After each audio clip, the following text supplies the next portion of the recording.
Good evening, all of you.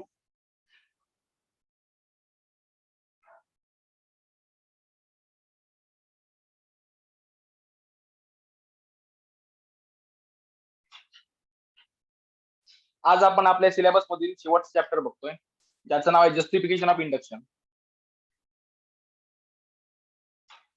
आता हा chapter झाल्यानंतर आपल्याला काय करायचंय, तर हा चॅप्टर संपल्यानंतर आपल्याला काही लिगल कन्सेप्ट पण बघायचे आहेत. आणि तुम्ही प्री लॉचे स्टुडंट असल्यानंतर लॉजिक सोबतच काही लिगल कन्सेप्ट ज्या असतात त्या सुद्धा तुम्हाला एक्झाम मध्ये विचारले जातात, त्या आपण नेक्स्ट लेक्चरला बघायचे आहेत. आज एक छोटासा टॉपिक आहे, जस्टिफिकेशन ऑफ इंडक्शन. आता जस्टिफिकेशन कडे जाण्यापूर्वी बेसिकली इंडक्शन म्हणजे काय ते आधी तुम्हाला सांगतो. तर लॉजिक 1 मध्ये आपल्याला इंडक्शनचा एक टॉपिक होता. इकडे काय केलं जातं, तर सायंटिस्टच्या ज्या काही मेथड असतात त्या कशा प्रकारे वर्क करतात किंवा सायंटिस्ट एखादा लॉ नक्की कसा इस्टॅब्लिश करतात, तर त्यामागे जे काही प्रिन्सिपल असतं त्याला आपण मानतो इंडक्शन. इंडक्शनद्वारे सायंटिस्ट काय करतात, एखाद्या प्रकारचं एक्सपेरिमेंट केल्यानंतर जर एखाद्या घटकासंदर्भात जी गोष्ट खरी आहे ती गोष्ट पूर्ण समूहाच्या संदर्भात खरी मानायची, किंवा समजा एक मेटलचा ग्रुप आहे, त्या मेटलच्या ग्रुप मधील मी एक सॅम्पल घेतोय आणि त्यामधून इलेक्ट्रिसिटी कंडक्ट होते किंवा नाही चेक करतोय. जर त्या सॅम्पल मधून इलेक्ट्रिसिटी कंडक्ट झाली तर मी युनिव्हर्सल लॉ बनवतोय की ज्या ज्यावेळी या प्रकारचं मेटल तुम्ही वापरणार आहात त्यावेळी त्यातून इलेक्ट्रिसिटी कंडक्ट होईल. इकडे मी काय करतोय, एका सॅम्पल वरून आज जे माझ्या लॅब मध्ये घडलंय तीच गोष्ट भविष्यात तुम्ही कुठेही ते मेटल घ्या तिकडे घडणार आहे, अशा प्रकारचा प्रेडिक्ट करतो. त्यालाच आपण इंडक्शन मानतोय. एक्झाम्पल ग्रॅव्हिटीचं घ्या. न्यूटनच्या डोक्यावर सफरचंद पडलं, ग्रॅव्हिटीचा शोध लागला. आता न्यूटन रोज सकाळी उठून सफरचंद झाडाखाली बसणार आहे का, की आज माझ्या डोक्यावर सफरचंद पडू दे, मी आज पुन्हा एकदा सांगेन आज ग्रॅव्हिटी आहे? नाही. त्याने काय केलंय, डोक्यावर सफरचंद पडलंय, ग्रॅव्हिटीचा शोध लागला आणि तो काय सांगतोय, आज जी ग्रॅव्हिटी अस्तित्वात आहे तीच उद्याही असेल, परवाही असेल. मग सायंटिस्ट काय करतायत, एखाद्या एक्सपिरियन्स वरून, एखाद्या एक्सपेरिमेंट वरून, आज घडलेल्या गोष्टीवरून इन फ्युचर काय होऊ शकेल हे प्रेडिक्ट करतात. किंवा एखादा समूह असेल तर समूहातील प्रत्येकावर टेस्ट करणं शक्य नाही. मग अशा वेळी मी एखादा घटक घेतोय आणि त्या घटकावर एक्सपेरिमेंट करून प्रेडिक्ट करतोय की त्या समूहातील प्रत्येकाकडे ती एबिलिटी असेल. एखादी नवीन समजा प्रजाती आली, नवीन प्राणी किंवा पक्षी आला असेल, त्याची ऍबिलिटीज काय ते मला बघायचे आहेत. त्यातील मी एखादा प्राणी घेतला, त्याला बोलता येतं का चेक केलं, समजा तो प्राणी बोलू लागला. त्या ग्रुप बद्दल मी अजून एक प्राणी घेतलाय, त्याच्यावर एक्सपेरिमेंट केलं, तो पण बोलू लागला. आता मी काय करणार आहे, ऍज अन सायंटिस्ट या ग्रुपमधील प्रत्येक प्राण्याला बोलता येऊ शकेल. प्रॅक्टिकली मला त्या ग्रुपमध्ये किती आहेत, कोण कोण बोलतोय शोधू शकत नाही. मग मी काय करतोय, एक रॅन्डमली एक सॅम्पल घेतोय, ते सॅम्पलच्या बाबतीत जे घडतंय तेच प्रत्येकाच्या बाबतीत आजही घडेल उद्याही घडेल असं प्रेडिक्ट करतोय. मग अशा प्रकारे सायंटिस्ट आपले लॉज इस्टॅब्लिश करतात, त्याला आपण इंडक्शन मानतोय. आज आपण काय करायचंय, हे इंडक्शन जस्टिफायबल आहे का, खरोखर इंडक्शनची सायन्सला गरज आहे किंवा नाही, आणि असेल तर इंडक्शन आपण जस्टिफाय कसं करायचं, खरोखर इंडक्शनची गरज आहे का, हे आपण आजच्या चॅप्टर मध्ये बघायचं आहे. आता कंटेंट काय ते बघा. पहिला आहे प्रॉब्लेम ऑफ जस्टिफिकेशन, दुसरा आहे मिल्स क्लेम.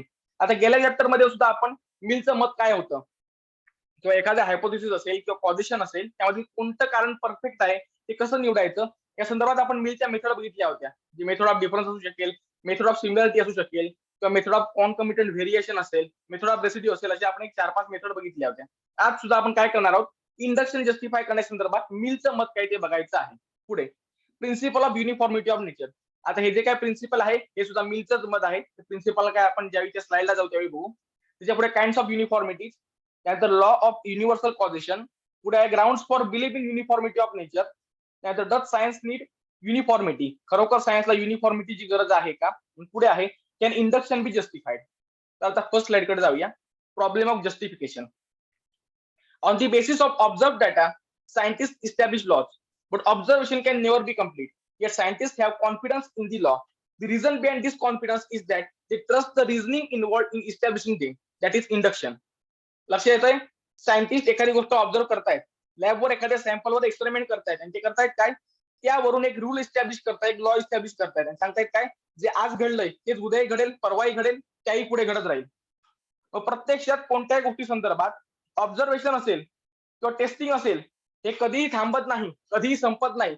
असं असताना पण सायंटिस्ट पुढे काय घडणार आहे कसं प्रेडिक्ट करू शकतात, तर याचं कारण आहे इंडक्शन. पण आता प्रश्न आहे, खरोखर सायंटिस्टनी इंडक्शनचा वापर करावा का, खरोखर इंडक्शनचा वापर जस्टिफायबल आहे का. आता करायचंय काय, कालच्या चॅप्टरच्या मी जी गोष्ट सांगितली होती तीच गोष्ट इकडे करायची आहे. ज्या ज्यावेळी जस्टिफिकेशन ऑफ इंडक्शन संदर्भात क्वेश्चन येईल हीच इंट्रो तुम्हाला लिहायची आहे. म्हणजे या आशयाची इंट्रो म्हणतोय, ऍज इट इज लिहू नका. काय लिहायचंय, सायंटिस्ट काय करणार आहेत, क्लोज इन्व्हायरमेंट मध्ये एखाद्या गोष्टीवर एक्सपेरिमेंट करतील किंवा एखादी गोष्ट ऑब्झर्व करतील, ऑब्झर्वेशन प्रमाणे त्यांचं जे काही कन्क्लुजन येईल त्यावरून गोष्टी प्रेडिक्ट करतील की भविष्यात आता जे घडलंय तेच घडत राहणार आहे. आणि त्यावेळी ज्यावेळी ते एखादा रूल इस्टॅब्लिश करण्यासाठी हे प्रेडिक्ट करतायत किंवा प्रेडिक्शनसाठी जी ते पॉवर वापरतायत, जो डाटा अनालाइज करतायत, त्याला आपण इंडक्शन मानायचं आहे. आणि इंडक्शन खरोखर वापरणं गरजेचं आहे किंवा नाही याचा शोध आपण जस्टिफिकेशन ऑफ इंडक्शन मध्ये घेत आहोत. ही झाली आपली कॉमन इंट्रोडक्शन. इंट्रो समजली का बघा? काही शंका असतील तर विचारा. आजचं चॅप्टर खूप साधं सोपं आहे.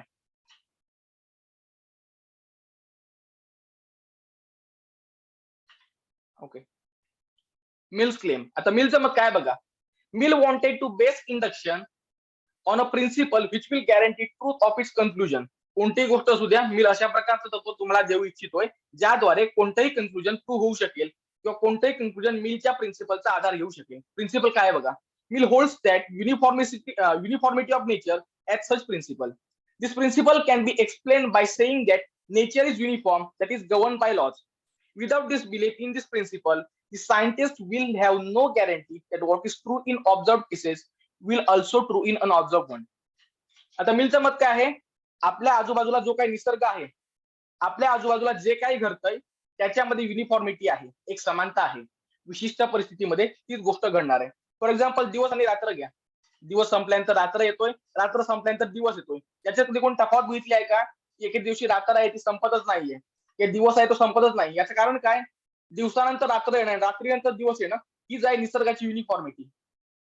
किंवा आपण काल पावसाचं एक्झाम्पल घेतलेलं की पाण्याची वाफ होणं, ते वाफेचे ढग तयार होणं, ढग तयार झाल्यानंतर त्याचा पाऊस पडणं, ही आहे निसर्गाची युनिफॉर्मिटी. हे सर्कल नेहमी चालू राहणार आहे, बरोबर आहे? कधीही हे सर्कल थांबत नाही. आणि ही जी काही निसर्गाची समानता आहे त्या समानतेचाच वापर सायंटिस्ट करतायत. आणि म्हणून सायंटिस्ट काय करू शकतात? एखादी गोष्ट ऑब्झर्व्ह केल्यानंतर त्याच्या आधारे अनऑब्झर्व्ह जे काही इन्सिडेंट असतील, अनऑब्झर्व्ह जे काही सर्कमस्टन्सेस असतील त्याच्या संदर्भात सुद्धा ते प्रेडिक्शन देऊ शकतात, भाकीत देऊ शकतात. फॉर एक्झाम्पल मेटलचं पुन्हा एकदा घ्या, ते एक्झाम्पल याला सुटेबल होऊ शकेल. जगामध्ये असंख्य प्रकारची मेटल आहेत. सायंटिस्टला प्रत्येक प्रकारचं मेटल टेस्ट करणं शक्य नाही. मग तो काय करणार आहे? काही सॅम्पल घेईल, एक्सपेरिमेंट करेल, त्या मेटलमध्ये ज्या काही क्वालिटीज मिळतील त्या क्वालिटीज वरून जगातील प्रत्येक मेटल संदर्भात तो अंदाज लावेल. इकडे तो काय करतोय? एक पर्टिक्युलर गोष्ट ऑब्झर्व्ह करतोय आणि त्याद्वारे अनऑब्झर्व्ह ज्या काही गोष्टी आहेत त्या संदर्भात भाकीत करतोय. आता हे भाकीत तो कशाच्या आधारावर करतोय? तर त्यामागे तत्व आहे युनिफॉर्मिटी ऑफ नेचर. निसर्गामध्ये पर्टिक्युलर पॅटर्ननेच गोष्टी घडतात. हा पॅटर्न कधीही ब्रेक होत नाही, असं मिलचं मत आहे. मिल्स क्लेम समजलाय का बघा? काही शंका असतील तर विचारा.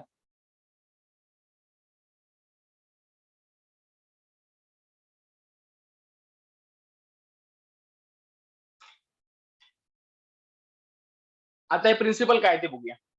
According to Mill, uniformity of nature is the principle that there are parallel cases in nature. म्हणजे काय? एकाच वेळी एकसारख्या घटना त्या पर्टिक्युलर पॅटर्नने घडत राहणार आहेत. Principle of uniformity of nature says that regularities found in any region will hold good in all region at all time. म्हणजे त्या पॅटर्नने गोष्टी एका ठिकाणी घडतायत त्याच प्रकारच्या गोष्टी सगळीकडे घडत राहणार आहेत. यामध्ये कोणत्याही प्रकारचा फरक किंवा कोणत्याही प्रकारची तफावत आढळणार नाही. फॉर एक्झाम्पल ग्रॅव्हिटी घ्या. ग्रॅव्हिटी भारतातही आहे, अमेरिकेतही आहे, पृथ्वीच्या कोणत्याही टोकावर जा, ग्रॅव्हिटीचा इफेक्ट कमी जास्त होईल पण ग्रॅव्हिटीचा एक्झिस्टन्स डिनाय करता येणार नाही. कारण काय? निसर्गामध्ये युनिफॉर्मिटी आहे. तेच एक्झाम्पल दिवस रात्रीच्या संदर्भामध्ये. आपल्याकडे पण दिवस होतोय, आपल्याकडे पण रात्र होते. पृथ्वीवर कुठेही जा, दिवस रात्र होणं, पृथ्वीच्या स्वतःभोवती फिरणं असेल, ही जी काही प्रक्रिया आहे ती त्याच पॅटर्नने चालू राहणार आहे, ती कधीही थांबत नाही. पण यानंतर मीच्या लक्षात आलं की नेचरमध्ये सुद्धा काही प्रमाणात आता व्हेरिएशन येऊ लागली. फॉर एक्झाम्पल पावसाचं एक्झाम्पल घ्या. जनरली आपण लहानपणापासून ऐकलोय की ऋतू तर 3 आहेत. उन्हाळा आला, पावसाळा आला, हिवाळा आला. त्या ऋतूमध्ये ती गोष्ट तुम्हाला जाणवेल. म्हणजे उन्हाळ्यामध्ये गरमी जाणवू शकते, पावसाळ्यामध्ये पाऊस असेल, हिवाळ्यामध्ये थंडी असेल. पण आज काय होतंय? रोजच पाऊस पडतोय. कधी तुम्ही सांगू शकता का आज छत्रीची गरज नाही? नाही. कारण आजही पाऊस होऊ शकतो, उद्याही असू शकेल, परवाही असू शकेल. म्हणजे काय? निसर्गाचा समतोल बिघडलाय. किंवा आपण क्लायमेट चेंजचं घ्या, ग्लोबल वॉर्मिंगचं एक्झाम्पल घ्या. आता हळूहळू हिमनग वितळत आहेत आणि काय होतंय? पाण्याची पातळी वाढते. आता यामध्ये कोणत्या प्रकारचा पॅटर्न आहे का? की काही वर्षापूर्वी असं घडलं होतं, आता घडतंय, उद्या घडणार आहे? नाही. या गोष्टी अचानक घडतायत. निसर्ग आपला पॅटर्न मोडतोय. हीच गोष्ट मिलच्या लक्षात आली. मग मिलला आता वाटतंय की मला माझं प्रिन्सिपल तर वाचवायचं आहे. प्रिन्सिपल काय? Uniformity of nature. मग ते वाचवायचं कसं? मग मिलने काय केलं? हेच प्रिन्सिपल रिफ्रेश केलं. याचा अर्थ काय? शब्दरचना थोडीशी बदलली. आता तो काय म्हणतोय बघा. The course of nature in truth is not only uniform, it is also infinitely various. हा तो काय म्हणतोय? निसर्ग हा फक्त युनिफॉर्म असणार नाही, तर निसर्गामध्ये आता व्हरायटी पण असतील. म्हणजे काय, काही गोष्टी वेगवेगळ्या प्रकारे घडू शकतात. हे ऍज अन एक्सेप्शन आता मिल मान्य करतोय. एक्सप्लेनेशन समजलंय का बघा? काही शंका असतील तर विचारा.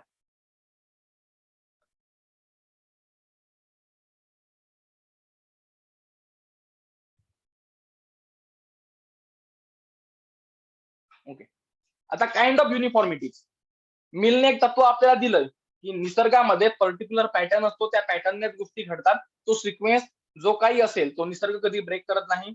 नंतर मिलला पावसाचं उदाहरण दिसून आलं की पावसामुळे काय होतंय, कधीही पाऊस पडतोय, पावसाळ्याचा सीझन असू दे किंवा नसू दे तरीही पाऊस येतोय. मग मिलने काय केलं, एक एक्सेप्शन दिलं की निसर्गामध्ये काही युनिफॉर्मिटीज पण आहेत, काही व्हरायटीज पण आहेत. आता मिल काय करतोय, त्या युनिफॉर्मिटीच्या संदर्भात अजून काही तुम्हाला सब कॅटेगरीज देता येतील का त्याचा विचार करतोय. आणि त्या दृष्टीने त्याने पहिली कॅटेगरी दिली, युनिफॉर्मिटीज ऑफ को एक्झिस्टन्स. नावाचंच दिलंय. या ठिकाणी काय होणार आहे, दोघांचे पेअर असणार आहेत आणि ते एकाच वेळी एकत्र एक्झिस्ट करतील. काय म्हटलंय बघा, uniformity of coexistence is regularity that certain phenomena are constantly conjoint. याचा अर्थ काय, काही घटक असणार आहेत, काही घटना असणार आहेत, ते नेहमी एकत्रच असतील. फॉर एक्झाम्पल बघा, वॉटर अँड लिक्विड स्टेट. कधीही पाणी असलं तर ते कसे असेल, द्रव स्वरूपातच असेल. मग तुम्ही म्हणाल तुम्ही बर्फ बघितला नाही का? बघितलाय. पण पाणी ज्यावेळी गोठतं त्यावेळी त्याला आपण पाणी म्हणत नाही, त्याला आपण बर्फ म्हणतोय. बरोबर आहे? तर पाण्याची एकदा जर वाफ झाली असेल, पाणी जर एकदा गॅसियस स्टेट मध्ये गेलं असेल तर त्याला आपण काय म्हणतोय, पाण्याची वाफ म्हणतोय. म्हणजेच बेसिकली काय, जर कधी तुम्हाला पाणी दाखवायचं असेल तर ते लिक्विड स्टेट मध्येच असणार आहे. किंवा फायर आणि हीट, ज्या ज्या ठिकाणी आग असेल त्या त्या ठिकाणी उष्णता असणार आहे. कधी असं झालंय का, एखाद्या ठिकाणी आग लागली आणि तुम्हाला खूप थंडी वाजते, किंवा आग लागलेली आहे आणि खूप वातावरण थंडगार होतंय, प्रत्येकाला एकदम फ्रेश वाटतंय? नाही. आग आहे ना, मग तुम्हाला प्रत्येक वेळी गरमी जाणवेल. याचा अर्थ काय, काही घटना, काही क्वालिटी आहेत ज्या को एक्झिस्ट करतायत, एकाच वेळी अस्तित्वात येतात आणि त्या नेहमी एकत्रच असणार आहेत. अशा प्रकारचे ज्या काही पेअर निसर्गामध्ये दिसून येतात त्यांना आपण म्हणायचं युनिफॉर्मिटीज ऑफ को एक्झिस्टन्स. स्टुडंटच्या बाबतीत जर एक्झाम्पल द्यायचं तर आता तुमच्या नशिबात अजून तरी ऑफलाईन कॉलेज आलं नाहीये, पण ऑफलाईन जर कॉलेज असतं तर विचार करा, काही मित्रांचा ग्रुप असतो. लेक्चरच्या वेळी काय करतात, दोन दोन पेअर करून बसतात, त्यांचा काहीतरी वेगळा विषय सुरू असतो. मग हळूहळू कॉलेजला प्रोफेसरला पण सवय होती की हा मित्र आलाय ना, मग तो माणूस पण कुठे ना कुठेतरी असणारच आहे. एखादा मित्र जर कधीतरी ऍबसेंट राहणार असेल तर दुसऱ्या मित्राला सांगतो मी काही येत नाही. मग तो मित्र म्हणतो मी काही येऊन करू, मला पण कंटाळा येईल, मी पण येत नाही. याचा अर्थ काय, प्रोफेसरला पण सवय होते की ए नावाचा माणूस आहे ना, बी नावाचा माणूस पण लेक्चरला असणारच आहे. आणि जर ए नसेल तर बी पण नाही. इकडे मी काय करतोय, माझ्या एक्सपिरियन्स वरून माझ्या लक्षात येतोय की ए नावाचा माणूस आला, बी नावाचा माणूस असलाच पाहिजे. किंवा बी नावाचा एखादा मित्र येतोय ना, मग एक कुठे ना कुठेतरी असेल, आसपास असेल, लेट असेल पण येणार आहे. इकडे मी काय केलंय, माझ्या एक्सपिरियन्स वरून एक गोष्ट, एक इन्फ्लुअन्स काढलाय को एक्झिस्टन्सचा. तीच गोष्ट सायंटिस्ट करतायत. त्यांच्या अनुभवावरून, त्यांच्या एक्सपेरिमेंट वरून त्यांना युनिफॉर्मिटी दिसते. ती कोणत्या प्रकारचे, को एक्झिस्टन्सची. म्हणजे काय, फायर असेल, हीट असेल, ही पेअर तुम्हाला प्रत्येक वेळी दिसणार आहे. ज्या ज्यावेळी गरमी असेल त्या त्यावेळी आग असणार आहे, ज्या ज्यावेळी आग असेल त्या त्या ठिकाणी गरमी असणार आहे. तो वॉटर अँड लिक्विड स्टेट. जर मी पाण्याकडे बोट दाखवतोय तर ते द्रव स्वरूपातच असणार आहे. जर ते लिक्विड स्टेट मध्ये नसेल तर त्याला आपण पाणी मानत नाही, त्याला एकतर बर्फ मानू किंवा त्याला एकतर वाफ मानू. पण ज्या ज्यावेळी पाणी असेल त्या त्यावेळी लिक्विड स्टेट मध्ये असेल. अशा प्रकारची युनिफॉर्मिटी ज्या पेअर मध्ये आणि एकाच वेळी दिसत आहेत. लक्षात घ्या, पाणी येतं आणि नंतर लिक्विड स्टेट येते असं होत नाही. लिक्विड स्टेट आणि पाणी एकाच वेळी असतंय, म्हणून त्याला आपण को एक्झिस्टन्स मानायचं आहे. दुसरा प्रकार बघा, युनिफॉर्मिटीज ऑफ सक्सेशन. इकडे काय होणार आहे, इकडे त्या गोष्टी को एक्झिस्ट करत नाही. सक्सेशन म्हणजे काय, एका नंतर दुसरा. सक्सेशन मध्ये स्टेप्स असतात. म्हणून इकडे काय म्हटलंय बघा, this uniformity expresses the fact that one event always follows another event. इकडे काय होणार आहे, एक घटना घडल्यानंतर दुसरी घटना घडेल. आपण पेट्रोलचं एक्झाम्पल घेतो किंवा आगीचं एक्झाम्पल घ्या. एखाद्या ठिकाणी ठिणगी पडते आणि ठिणगीनंतर हळू आग पेटते. बरोबर आहे? कधी असं झालंय का की डिरेक्टली आग कुठून तरी प्रकट झाली आहे? होत नाही. ठिणगी आणि नंतर आग. इकडे होतंय काय, सक्सेसिव्ह इव्हेंट. पहिल्यांदा इग्निशन आणि नंतर फायर. किंवा जर तुम्ही बर्फाचा विचार केला असेल किंवा फ्रोझन वॉटर किंवा आईस म्हणतो, त्या संदर्भात आपण काय बघतो, पहिल्यांदा टेम्परेचर डिक्रीज होतंय, आधी पाणी जे आहे ते थंड होतंय आणि हळूहळू नंतर पाणी गोठवायला सुरू होते. म्हणजे काय, प्रत्येक वेळी बर्फ येण्यापूर्वी टेम्परेचर मायनसला जाणारच आहे आणि त्यानंतर पाणी फ्रोझन होणार आहे. याचा अर्थ काय, इकडे या गोष्टी स्टेप बाय स्टेप होत आहेत. इग्निशन म्हणजे काय, ठिणगी नंतर आग पेटणं असेल किंवा टेम्परेचर आधी कमी होणं आणि नंतर ती गोष्ट किंवा पाणी असेल ते गोठणं असेल, याला आपण सक्सेशन मानायचं आहे. आणि हे जे सक्सेशन आहे हे सायन्सच्या दृष्टीने महत्वाचं आहे. आणि सायंटिस्ट काय करतायत, अशाच प्रकारे स्टेप्स नक्की काय आहेत त्या समजून घेतात आणि एक स्टेप एकदा अनालाइज झाली की पुढे काय होईल सांगतात. पॅटर्नचं एक्झाम्पल आपण हॅलिज कॉमेट घेऊ शकतो. आता काही जणांना माहित असेल, कोणाला माहित नसेल. हॅलीज कॉमेट हा जो काही काय म्हणू शकतो त्याला, धूमकेतू आहे. या धूमकेतूच्या संदर्भात एक वैशिष्ट्य आहे, काही दर 75 किंवा 76 वर्षांनी येतो. मग समजा 1986 मध्ये जर हॅलीज कॉमेट हा जो काही धूमकेतू आहे किंवा हॅलीज नावाचा जो काही धूमकेतू आहे तो जर तुम्ही दिसला असेल तर मी प्रेडिक्ट करू शकतो काय होणार आहे. आता 2061 मध्ये तो दिसेल. कारण काय, इन पास्ट जो काही सायंटिस्टचा, जो काही खगोलशास्त्रज्ञांचा जो काही डाटा आहे त्यावरून काय दिसून येतंय, प्रत्येक वेळी 75 किंवा 76 वर्षांनी येईल. मग मी काय केलं, सक्सेसिव्ह इव्हेंट, ही घटना घडली, 75 काळांचा इंटरव्हल असेल, 76व्या वर्षी तो येईल. पुन्हा एकदा 2061 मध्ये आला, पुन्हा एकदा मी काय करेन, अधिक 75 करेन आणि पुन्हा एकदा सांगेन की 2061 मध्ये आलाय ना, मग पुन्हा एकदा 75 वर्ष थांबा, 76व्या वर्षी तो दिसेल. इकडे मी काय केलं, सक्सेसिव्ह इव्हेंटचे ज्या काही स्टेप्स आहेत त्या समजून घेतल्या आणि त्याप्रमाणे फ्युचरमध्ये काय होणार हे प्रेडिक्ट केलं. मग सायंटिस्ट काय करतायत, ही जी काही दुसऱ्या क्रमांकाची जी काही युनिफॉर्मिटीज आहे, युनिफॉर्मिटी ऑफ सक्सेशन ती वापरतात, स्टेप समजून घेतात आणि त्याद्वारे पुढे काय होणार आहे हे प्रेडिक्ट करतायत. दोन्ही युनिफॉर्मिटीज समजलेत का बघा, काही शंका असतील तर विचारा.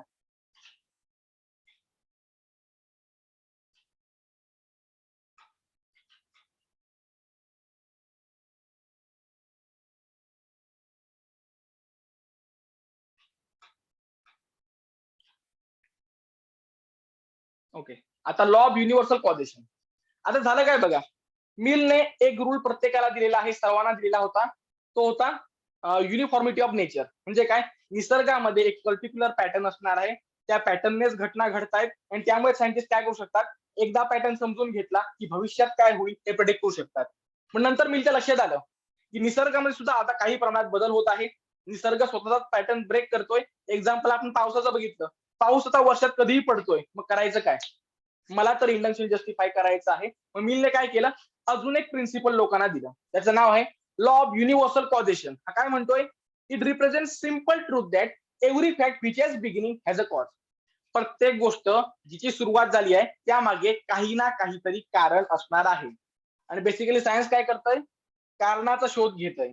मग हा काय म्हणतोय, मुळात सायंटिस्ट त्यांचा रिसर्च का करतायत, एखाद्या गोष्टीच्या संदर्भामध्ये तो रिसर्च कशा प्रकारे कंडक्ट करण्यात येतो, याचं कारण आहे everything which has begin as a cause. म्हणजे काय, प्रत्येक गोष्ट जिची कधी ना कधी सुरुवात झालेली आहे त्याच्या मागे काही ना काहीतरी कारण असेल. फॉर एक्झाम्पल जर आपल्या पृथ्वीचं घेतलं असेल तर पृथ्वीच्या सुरुवातीला स्थायू स्वरूपात नव्हती, वेगवेगळ्या वायूंचा म्हणून एक गोळा होता, त्याच्यावर प्रोसेसिंग झाली आणि त्यानंतर पृथ्वी बनली. याचा अर्थ काय, ज्या ज्या गोष्टीची निर्मिती झाली आहे त्याच्यामागे काही ना काहीतरी कारण असेल आणि हे कारण शोधण्यामागे सायंटिस्ट जी काही धडपड करत आहेत तोच त्यांचा रिसर्च आहे. आता मी याच्या पुढे जातो आणि तो काय म्हणतोय, आता आपण काय करूया, मी तुम्हाला दोन प्रिन्सिपल दिली, एक आहे कॉझेशनचं, एक आहे युनिफॉर्मिटीचं, त्यांना अरेंज करूया. आज झालं काय, युनिव्हर्सल कॉझेशनचा विचार केला असेल म्हणजे काय, प्रत्येक गोष्टी मागे, प्रत्येक घटनेमागे काही ना काहीतरी कारण असेल, याचा जर विचार केला असेल किंवा याचं कंपॅरिझन जर आपण केलं लॉ ऑफ युनिफॉर्मिटीशी, तर लक्षात येईल युनिफॉर्मिटीला एक्सेप्शन आहेत. निसर्गामध्ये काही वेळा पॅटर्न ब्रेक करून काही घटना घडत आहेत, पण युनिव्हर्सल कॉझेशनला एक्सेप्शन नाही. युनिव्हर्सल कॉझेशन म्हणजे काय, प्रत्येक घडणाऱ्या घटनेमागे काही ना काहीतरी कारण असलंच पाहिजे. त्याला काही अपवाद आहे का, नाही. एक टेबलवरची वस्तू आहे, ती खाली पडली, का पडली असेल, पहिली गोष्ट ग्रॅव्हिटी, दुसरी गोष्ट मी तिला टेबलवरून सरकवली, याचा अर्थ काय, कारण आहे. तुम्ही लेक्चरला आता येत आहे, अटेंडन्स वाढतोय, याच्यामुळे काय कारण आहे का, आहे, कारण एक्झाम आता ऑफलाईन होणार आहे, अटेंडन्स अचानक वाढतोय, याचा अर्थ काय, युनिव्हर्सल कॉझेशनला 100% कोणत्याही प्रकारचं एक्सेप्शन नाही. पण युनिफॉर्मिटी मध्ये मात्र सायन्सने किंवा नेचरने काही असे दाखले दिले त्यामुळे दिसून येतंय एक्सेप्शन आहे. मग कोणाला सुपिरियर मानायचंय, एक्सेप्शन आहे त्याला की एक्सेप्शन नाही त्याला, तर ज्याला कोणत्याही प्रकारचा अपवाद नाही त्याला. म्हणूनच मिल काय करतोय, त्याचे जे दोन लॉज आहेत, एक आहे कॉझेशन, एक युनिफॉर्मिटी, त्याला अरेंज करताना सुपिरियर पोझिशन युनिव्हर्सल कॉझेशनला देतो. मग त्याच्यामध्ये सर्वात वरती सर्वात महत्वाचा लॉ ऑफ युनिव्हर्सल कॉझेशन आहे आणि त्यानंतर लॉ ऑफ युनिफॉर्मिटी येईल. युनिव्हर्सल कॉझेशन समजलाय का बघा, काही शंका असतील तर अनम्यूट करा किंवा मेसेज करून विचारा.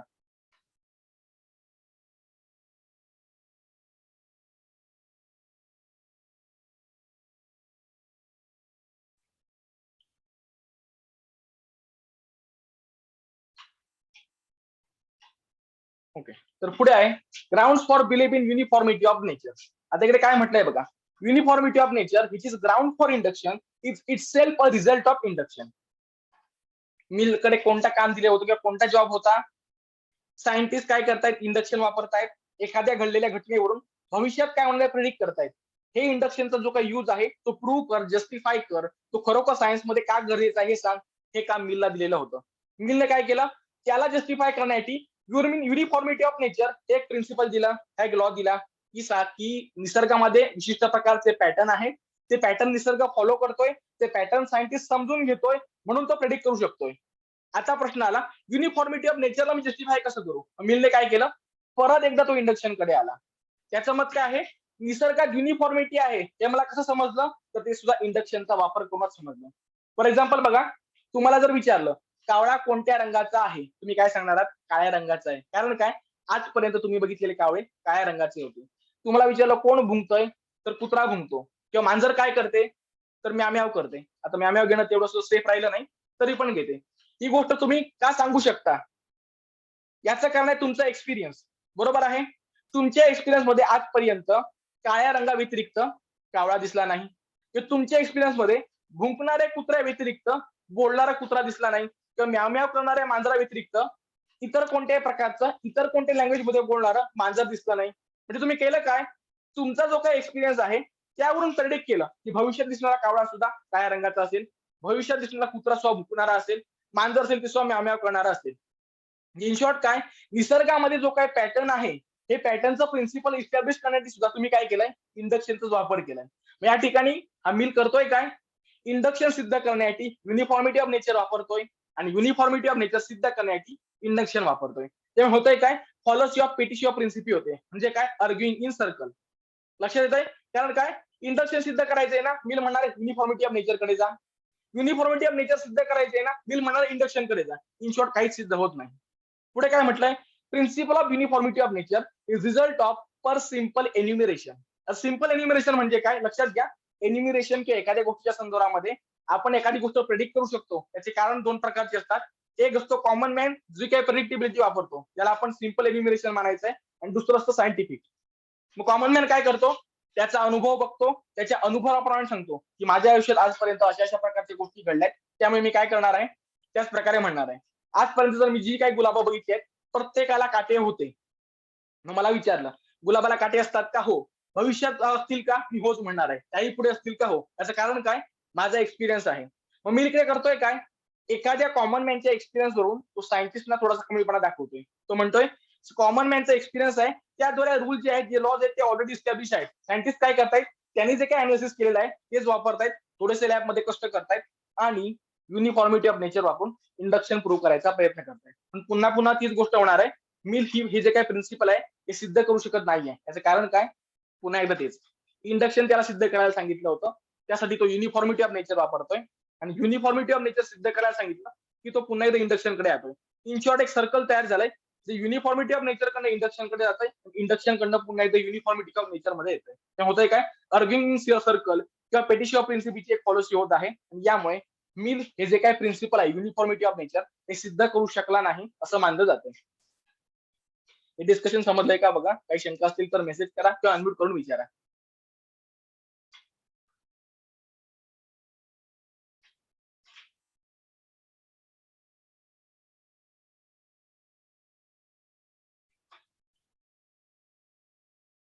ओके, पुढे आहे द सायन्स नीड्स युनिफॉर्मिटी. आता इकडे आपण सायंटिस्टचं काही प्रमाणात डिस्कशन आहे. पहिला पॅरा काय म्हणतोय बघा, if scientist were to believe that the nature is uniform and that laws of nature can be establish with certainty, there would be no need of further scientific investigation. आता scientist काय म्हणतायत, जर खरोखर निसर्गात pattern establish आहे, निसर्गात पुढे काय घडणार आहे हे जर 100% सर्टन आहे, ती गोष्ट इस्टॅब्लिश करू शकते, तर आम्ही इतकी वर्ष काय करतोय. निसर्गामध्ये जर व्हरायटीच नसती तर आम्हाला एवढं सायंटिफिक इन्व्हेस्टिगेशन करावं लागलं असतं का, नाही. यावरून सायंटिस्ट सांगतायत काय, change in nature shows that nature is not uniform. मुळात निसर्ग त्याचा पॅटर्न फॉलो करत नाहीये, निसर्ग पॅटर्न ब्रेक करतोय, त्यामुळे तुम्हाला बदल दिसतोय, आणि तो जो काही बदल दिसतोय त्यामुळेच आम्हा सायंटिस्टना काय करावं लागतंय, त्याची कारण शोधावी लागतायत. कारण जर निसर्गाचा जर पॅटर्न एकदा इस्टॅब्लिश झाला असता, आणि एकदा जर सायंटिस्ट तो पॅटर्न अनालाइज केला असता, तर काय झालं असतं, पुन्हा पुन्हा ती गोष्ट घडत राहिली असती, इन्व्हेस्टिगेशनला फुल स्टॉप देता आला असता. पण सायंटिस्ट काय म्हणतायत, स्वतः नेचर तो पॅटर्न ब्रेक करतोय, नेचर मध्ये काही प्रमाणात चेंजेस दिसत आहेत, आणि त्या चेंजेसमुळे आम्हाला इन्व्हेस्टिगेशन करावं लागतं. आता याच्या नेक्स्ट पॅरामध्ये बघा, सायंटिस्टचा दुसरा ग्रुप आहे तो काय म्हणतोय बघा, he can make two assumptions. Firstly, Scientists must assume that nature is a system. Secondly, the system of nature is relatively simple. So by knowing part of it, reasonable prediction can be made about the whole of system could be possible. आता झालं काय, यांची जी काही debate आहे ती काय थांबत नाहीये. मग अशा वेळी दोन अजम्पशन आली. पहिलं अजम्पशन काय, सायन्सने ही गोष्ट आता स्वीकारायची आहे की निसर्ग ही सुद्धा एक सिस्टीम आहे, ही एक प्रणाली आहे. आणि दुसरी गोष्ट, ही जी काय सिस्टीम आहे, ही जी काय प्रणाली आहे ती सोपी आहे. विचार करा, जर नेचर इज कॉम्प्लेक्स असं म्हटलं असतं तर सायंटिस्ट ते अनालाइज करू शकले नसते, कारण काय ती गोष्ट क्लिष्ट मानली असती. आपण जेव्हा एखादी गोष्ट सोपी आहे असं मानतोय त्याच वेळी आपण ती गोष्ट अनालाइज करणं, ती गोष्ट ब्रेक करणं, त्याचा कॉज शोधण्याची ॲबिलिटी ठेवतोय. आणि हे काय म्हणतायत, by knowing a part of it, म्हणजे काय, निसर्गाचा एक छोटासा हिस्सा जर तुम्ही समजून घेतला असेल तर तुम्ही काय करू शकता, इतर सिस्टीम संदर्भामध्ये प्रेडिक्शन देऊ शकता. पुन्हा एकदा सांगतोय काय झालंय ते, आता सायन्सला खरोखर युनिफॉर्मिटीची गरज आहे का, या संदर्भात दोन मत प्रवाह आहेत. पहिला प्रवाह काय म्हणतोय, जर सायन्स बेसिक पॅटर्न फॉलो करतोय ना, मग सायंटिस्टनी एकदाच तो पॅटर्न अनालाइज केला असता आणि एकदा सांगितलं असतं आमची आता इन्व्हेस्टिगेशन संपली. कारण काय, हा पॅटर्न पुढे पुढे तसाच फॉलो होत राहणार आहे. एकदा पॅटर्न अनालाइज केला की पुढे आमचं काही काम नाही. पण निसर्ग तसं करत नाहीये.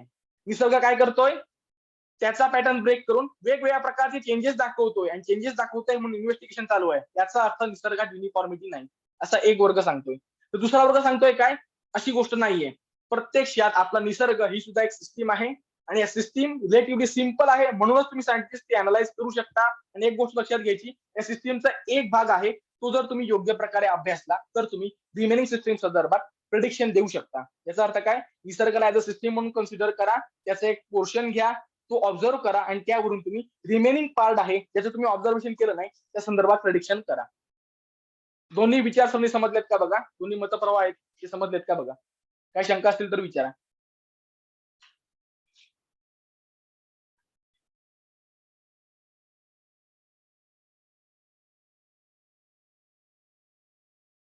ओके, आता शेवटचा भाग, कॅन इंडक्शन बी जस्टिफाईड.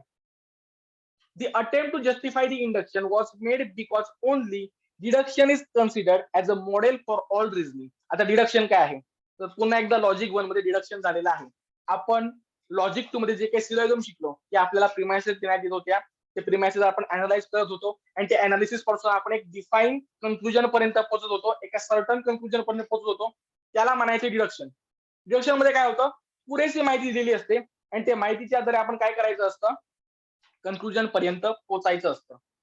मग इंडक्शन म्हणजे काय, इंडक्शन मध्ये पुरेशी माहिती नसते, एक स्टेटमेंट असतं, आणि स्टेटमेंट म्हणून आपल्याला काय करायचं असतं, भविष्यात काय होणार आहे हे प्रेडिक्ट करायचं असतं, किंवा त्या स्टेटमेंटच्या आधारे कोणत्याही रिस्ट्रिक्शन शिवाय, कोणत्याही लिमिटेशन शिवाय मला प्रेडिक्ट करायचं असतं. डिडक्शन समजण्यासाठी एक एक्झाम्पल देतोय, ते मी बऱ्याचदा दिलेलं आहे. Pawar is Maharashtrian, all Maharashtrians are Indian. Conclusion काय येईल, पवार इज इंडियन. बरोबर आहे. आपला पवार जो आहे तो महाराष्ट्रात राहतोय, महाराष्ट्रात जे काही राहत आहेत ते भारतात राहत आहेत, म्हणजे अल्टिमेटली काय होईल, कॉमन महाराष्ट्र काढून टाकला तर आपण सर्वजण किंवा पवार हा भारतीय दिसून येईल. इकडे डिडक्शनने काय केलं, बेसिकली तुम्हाला 3 टर्म दिल्या, Pawar, Maharashtra, Indian.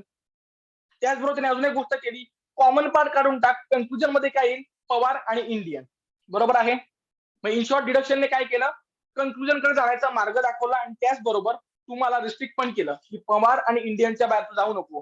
Pawar is American तू सांगितलं तर पॉलिसी होईल. पण इंडक्शन मध्ये अशा प्रकारची गोष्ट नसते. इंडक्टिव्ह रिझनिंग मध्ये तुम्हाला एकच वाक्य दिलं जातं आणि सांगितलं जातं आता प्रेडिक्ट कर, पवार इज महाराष्ट्रीयन, काढा कन्क्लुजन. किती प्रकार येऊ शकतात, असंख्य. पवार महाराष्ट्रात आज आलाय, काल आलाय, किंवा पवार जन्माने महाराष्ट्रीयन आहे, किंवा पवार आता अमेरिकेतून भारतात आलाय, भारताचं नागरिकत्व घेतलंय, महाराष्ट्राचा रहिवासी आहे आणि आता तो महाराष्ट्रीयन झाला. हवे तेवढे शक्यता येतात. मग ज्यावेळी अशा प्रकारच्या शक्यतांचा वापर करून कन्क्लुजन काढलं जातं त्याला आपण इंडक्टिव्ह रिझनिंग म्हणायचं. आता मुळात प्रॉब्लेम झाला कुठे, तर हा प्रॉब्लेम झाला याच्यामुळे, deduction is considered as a model for all reasoning. डिडक्शनला स्टँडर्ड मानलं गेलं, आणि हे जे इंडक्शन आहे जिकडे पुरेशी माहिती नाही, जिकडे तुम्ही प्रेडिक्ट करूनच कन्क्लुजन काढू शकता, त्याला डिडक्शनच्या तराजूमध्ये तोडण्याचं काम करण्यात आलं. But later it was realise that standard of deduction cannot be apply to induction. कारण काय, डिडक्शन मध्ये पर्टिक्युलर डिफाईन कन्क्लुजन पर्यंत पोहोचू शकतो, पुरेशी माहिती आहे, तेच डिडक्शनचे नियम तुम्ही इंडक्शनला लावू शकता का, नाही, कारण इंडक्शनकडे तेवढी माहितीच नाही आहे.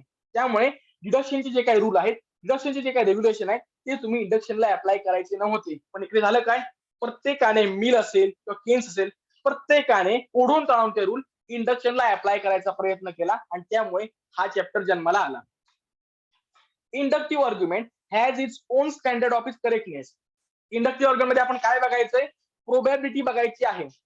एक्झाम्पल आपण ड्रायव्हिंगचं देतोय. एक माणूस आहे, सेफ ड्रायव्हिंग करतोय, कधीही गाडी 50च्या वर गेलेली नाही. आता तुम्हाला विचारलं, तू 2-4 वर्ष जगेल का? तुम्ही सांगाल हो, ड्रायव्हिंग सेफ आहे, काही प्रॉब्लेम नाही. ऍज कम्पेअर टू तुम्हाला पुन्हा एकदा अजून एक माणूस सांगतोय, गाडीचं ड्रायव्हिंग करतोय, सेफ ड्रायव्हिंग करत नाही, मध्ये मध्ये व्हीली करतोय, 100-120च्या स्पीड लागतोय, इव्हन क्राऊडेड यामध्ये चालवतोय. आता विचारलं, हा जो माणूस आहे तो माणूस पुढील वर्ष जिवंत असेल का किंवा अजून काही वर्ष जगेल का? काय सांगाल तुम्ही? नाही. तुम्ही काय केलं इकडे? प्रोबॅबिलिटी बघितली. बरोबर आहे. याचा अर्थ काय? इंडक्टिव्ह आर्ग्युमेंट मध्ये आपण काय बघायचं असतं? प्रोबॅबिलिटी. तर डिडक्टिव्ह आर्ग्युमेंट मध्ये आपण काय बघायचं असतं? मिळालेला डाटा. याचा अर्थ काय? प्रोबॅबिलिटी आपण डिडक्शनला लावू शकतो का? नाही. डिडक्शन म्हणजे प्रोबॅबिलिटीला बघायची गरज नाही. मी डाटा देतोय ना, तो वाच, अनालाइज कर, कन्क्लुजन पर्यंत पोहोच. पण इंडक्शन तो सांगत नाही. याचाच अर्थ काय? इंडक्टिव्ह आर्ग्युमेंट कडे स्वतःची वेगळी तत्व आहेत. ती तत्व त्याला अप्लाय करा आणि ती गोष्ट प्रोबेबल आहे किंवा नाही ते बघा. त्यावरनं त्याची व्हॅलिडिटी ठरवायची आहे. So it does not need any further justification.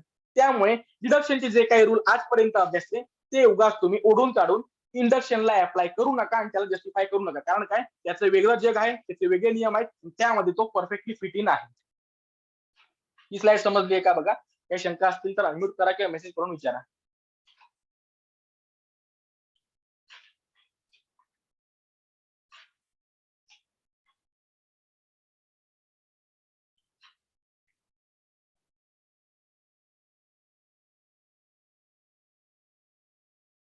Okay.